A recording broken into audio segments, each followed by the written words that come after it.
Je suis perdu là.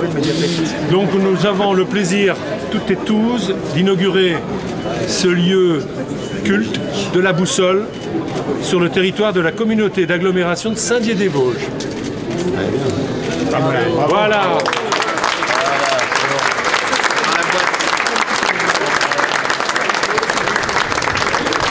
L'inauguration ce jour est bien sûr un plus pour la ville de Saint-Dié-des-Vosges et son agglomération. Une telle structure dans la ville-centre qui est en train de se redynamiser avec l'arrivée d'entreprises, la redynamisation du commerce de centre-ville. Une telle structure ne pourra faire que du bien et je pense que dans les semaines à venir, on va voir une nouvelle évolution, un nouveau dynamisme pour la ville. Donc merci à cette belle structure dans l'ensemble de la ville de Saint-Dié-des-Vosges.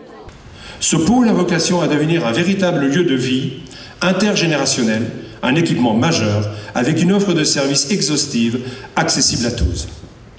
Pour la lecture publique, la Boussole occupe la tête du réseau Escale, regroupant 6 médiathèques déjà opérationnelles. Ce réseau renforce le maillage de la lecture publique sur l'ensemble du territoire. La Boussole apportera support, outils de médiation et collections diversifiées. À l'ouverture que le Coulon a voulu créer pour l'œuvre, d'appeler cette œuvre vers la lumière, parce que je pense que dans un temps qui est le nôtre aujourd'hui, il faut vraiment regarder vers la lumière. C'est un lieu qui est beau, et cette beauté, elle s'adresse aux habitants du territoire.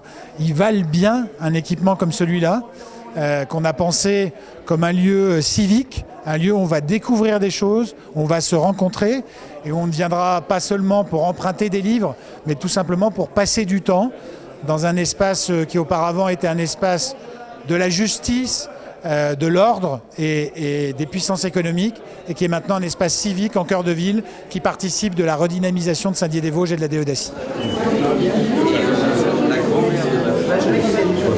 J'avais connu ce lieu sous la conduite de David Valence il y a 6 ou 7 ans. C'était à l'époque une friche administrative. C'est aujourd'hui un lieu qui rayonne sur le territoire. Et ça démontre l'ambition de ce territoire de la Déodacie qui, j'allais dire, assoit son identité à travers cette reconversion et qui fait de la culture, du tourisme, un facteur de rayonnement. Donc je viens de passer un moment tout à fait exceptionnel. J'ai pu découvrir des œuvres fantastiques, œuvres contemporaines, œuvres historiques.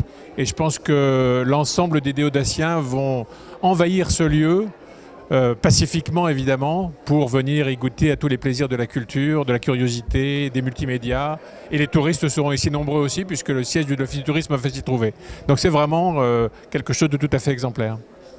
Lorsqu'on remonte au XVIe siècle, ce sont quand même ces chanoines, Gauthier Lude, Martin van Walsemüller, mais également Matthias Rigman, qui ont inventé le nom américain. Et c'est de là qu'aujourd'hui, on est tous contents que le festival de géographie puisse aujourd'hui disposer d'une notoriété internationale. C'est dans cet esprit que s'inscrit, je crois, la Boussole. Bravo pour le portage du projet, parce que non seulement ça prend du temps, mais c'est souvent relayé avec des écueils et pas toujours aux endroits où on les attend. Vous évoquiez la période Covid en plus. Enfin, tout ça a dû être effectivement un travail de longue haleine. La réalisation est splendide. Et puis ce rayonnement bien au-delà de la ville et pour tous les publics. Alors, sachez, mesdames et messieurs, que sur des projets comme cela, vous trouverez toujours l'État à vos côtés en cohérence avec nos politiques publiques. Merci à vous.